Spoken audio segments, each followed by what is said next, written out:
குடிப்பதற்கு ஒரு மனம் இருந்தால் அவளை மறந்து விடலாம்.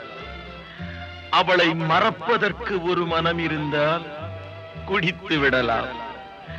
ஆனால் இருப்பதோ ஒரு மனது. நான் என்ன செய்தேன், என்ன செய்தேன்?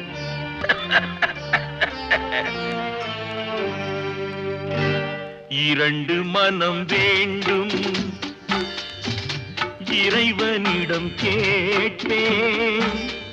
நினைத்து வாழ ஒன்று, மறந்து வாழ ஒன்று. இரண்டு மனம் வேண்டும், இறைவனிடம் கேட்பேன். நினைத்து வாழ ஒன்று, மறந்து வாழ ஒன்று. இரண்டு மனம்